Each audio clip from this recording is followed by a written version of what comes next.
नमस्कार मित्रों, यह है पेज नेटवर्क। मैं हूं प्रदीप हुंड। आशा करता हूं कि सब ठीक होंगे। आजकल संसार में ऐसी ऐसी डेवलपमेंट्स हो रही हैं जिसका अंदाज़ा भी नहीं किया जा सकता है।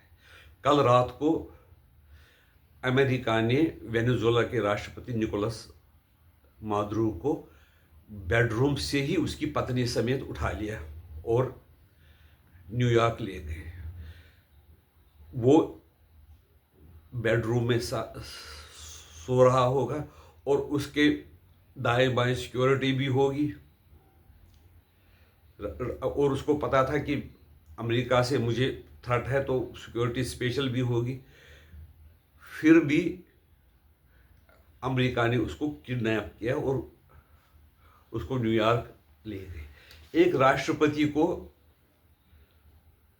चोरों को और क्रिमिनलों की तरह से हथकड़ी बांधकर नाइट ड्रेस में ही वहां से ले गए। इसका मतलब है जिसकी लाठी उसकी भैंस। दूर सारे संसार में इस पर दहशत मच गई होगी। जिन देशों के सहारे वो अमेरिका को धमकियां दे रहा था वो देश कुछ कर नहीं पाएंगे, जैसे कि रूस और चीन। ये बड़े देश हैं जो उनको सपोर्ट करते थे, लेकिन जब अमेरिका ने किया, लेकिन किसी देश की मुझे लगता है कि हिम्मत नहीं है कि उसके बचाव में या उसके देश के बचाव में वो आ जाएंगे। जुबानी वो उसको कड़ी निंदा करेंगे, लेकिन उससे ज़्यादा कुछ नहीं। ये है कि इसका मतलब है कि अमेरिका की पूरी वार्निंग है जो वेस्टर्न हेमिस्फीयर है उसमें कोई दखल अंदाजी ना करे। अगर कोई करना चाहता तो उसका हशर भी वेनेजुएला की तरह ही होगा।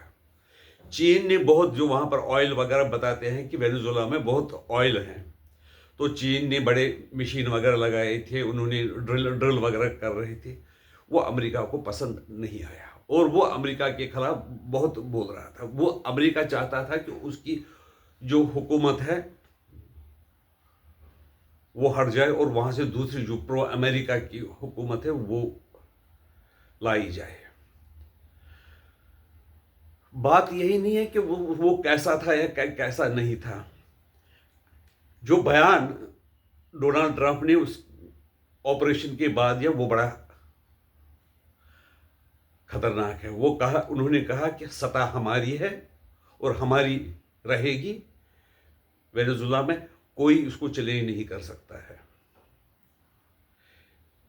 तो ये लोग सोचने लगे कि अगर मतलब ऐसी स्थिति अमेरिका को कोई अपोज करे, उसके पक्ष में ना बोले, उसकी जो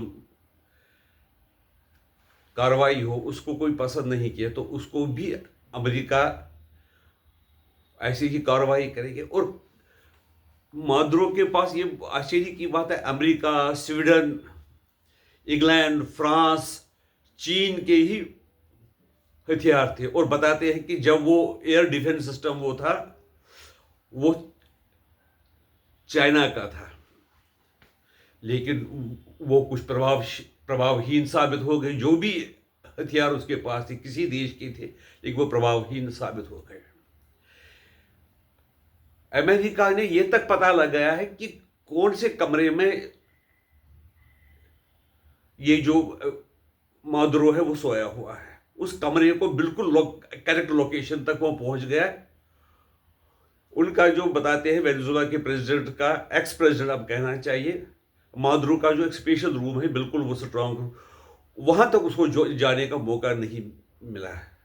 अमेरिका का खास कुछ नुकसान नहीं हो, मामूली से जख्मी कुछ सैनिक हो गए, थोड़ा सा एक उनका जहाज थोड़ा सा क्षतिग्रस्त हुआ। वो कहते हैं कि ये काम जो अमेरिका के अपाचे हेलीकॉप्टर और चिनूक हेलीकॉप्टर है उन्होंने किया। चिनूक हेलीकॉप्टर जो है ट्रांसपोर्ट एयरक्राफ्ट है। यही हमारे पास भी कुछ हेलीकॉप्टर चिनूक और अपाचे हैं। यानी ये कितने खतरनाक है कि ये आदमी को घर से ही उठा के ले जाते हैं। दूसरी बात ये भी है कि अमेरिका को कैसे पता चला कि वो किस कमरे में सोया हुआ है। ऐसे लगता है कि वो उसकी जो नज़दीकी जो उसके सलाहकार थे, उसके हितैषी थे, वो कंप्रोमाइज थे। उन्होंने अमेरिका को पूरी जानकारी दी होगी कहाँ पर सोता है, कहाँ पर नहीं सोता है, और उन्होंने ये उनको बता दिया है। अब वहाँ के उपराष्ट्रपति को फिलहाल कार्यकारी राष्ट्रपति बना दिया गया, वही देश का हालत संभालेगा। और अमेरिका ने कहा जो तेल वहाँ का है वो हमारा है, हमारी कंपनियां बिलियंस ऑफ डॉलर इन्वेस्ट करके जो उसका अमेरिका की जो कंपनी है उनको प्रॉफिट हम कमा लेंगे। और ये भी कहा उन्होंने कि ये आदमी जो था ड्रग्स का ये अमेरिका बेचता था, और अमेरिका के जो लोग हैं उसके ड्रग्स के कारण मर रहे हैं, उनकी ड्रग की वो बुरी आदत डाल रहा है, वो एक्सपोर्ट कर रहा है इलीगल तरीके से अमेरिका में ड्रग्स वगैरह। ये उसका कोई प्रूफ नहीं दिया। कुछ बोट वगैरह 5-8 बोट डुबो दिए, उसमें कोई पता नहीं कोई मछुआरे थे, कौन था, तो उन्होंने अमेरिका ने कहा कि ये वही है, स्मगलर थे, जो मादुरो के लोग थे वही स्मगलिंग कर रहे थे, उनको ही हमने मार डाला। उसका भी कोई प्रूफ नहीं और किसी ने कोई सबूत भी नहीं मांगा। यहां तक ये आशंका की गई है कि 3 घंटे मारने से, मतलब अरेस्ट किए जाने से पहले 3 घंटे वो चाइना के राजदूत के साथ बातचीत कर रहा था, जिसमें चाइना के राजदूत ने बताया जाता है कि उनको पूरा ये आश्वासन दिया कि हम आपके साथ हैं, अमेरिका आपका कुछ भी नहीं बिगाड़ सकता है। और अगस्त में ये भी बताया कि चाइना के राष्ट्रपति ने उनको एक गिफ्ट दिया था हुआवे का मोबाइल, जो कि बिल्कुल बहुत मॉडर्न है।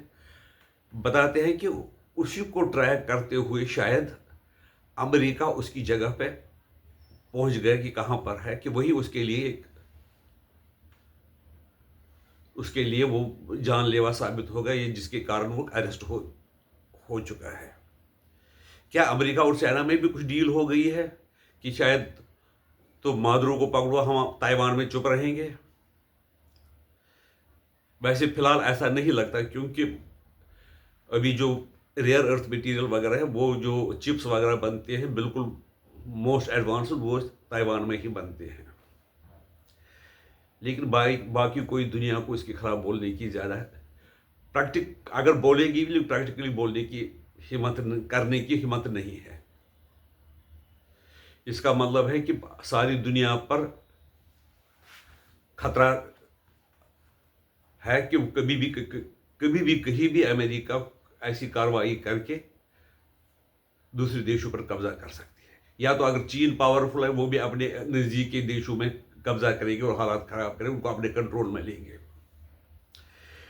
इससे बड़ी मुश्किल ईरान में पैदा हुई होगी, क्योंकि ईरान में कुछ 6 दिन से कुछ प्रोटेस्ट हो रहे हैं, और जिसमें यह कहा गया है कि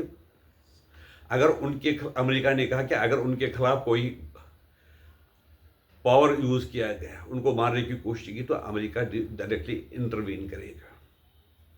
अमेरिका को ईरान में भी दहशत होगी, लेकिन हालांकि वहाँ के जो सुप्रीम लीडर है खोमैनी, तो उसने भी कहा कि हम डरते नहीं हैं, हम अपने सख्त कार्रवाई जो प्रदर्शनकारी है उन पर करेंगे। लेकिन देखने में आया है जो 2019 में जो वो लड़की जिसको मारा गया था हिजाब न लगाने के कारण, ऐसा कार्रवाई आज की जो प्रदर्शनकारियों पर नहीं हो रही है। लेकिन जो इवेंट जिसमें रखा गया था 4-5 दिन पहले, जिसमें उनको कहा था हिजाब पहनकर आना, लेकिन लड़कियां हिजाब पहनकर नहीं आई थी, ऑर्गेनाइजर के खिलाफ कार्रवाई की गई। यहाँ तक कि जो ईरान की जो रेवोल्यूशनरी गार्ड्स है, पता वो बोलते हैं कि वो ईरान के आयतुल्लाह खोमैनी के बिल्कुल नज़दीक है, उसके इशारे पे ही काम करते हैं। लेकिन अब देख रहे हैं इस बार पुलिस वगैरह भी इतना कार्रवाई नहीं करती। उनको भी लगा है, रेवोल्यूशनरी गार्ड्स को भी लगा है कि शायद अगर हमने किया तो हमारे खिलाफ भी कार्रवाई करो और हमारे अमेरिका हमको ही मार देगा। इसलिए वो भी प्रदर्शनकारियों के साथ ज़्यादती नहीं कर रहे हैं। कुल मिलाने का ये तरीका है कि एक तो मोदी जी का जो नारा है आत्मनिर्भर भारत, जिसमें कि अमेरिका के जो इक्विपमेंट वगैरह नहीं लगे हों जिसमें कि वो हमारे से जासूसी करें, चीन का कोई सामान हो जिससे वो हम पर जासूसी करें कि हम क्या कर रहे हैं, यहाँ तक कि हमारे बेडरूम तक भी पहुँच जाए। हमें बड़ा कॉशियस रहना चाहिए और मोदी जी की जो नसीहत है इस बारे में हमें उस पर अमल करना चाहिए। आपकी राय इसके बारे में क्या है, हमें बता दीजिए, हम आपके आभारी रहेंगे। नमस्कार।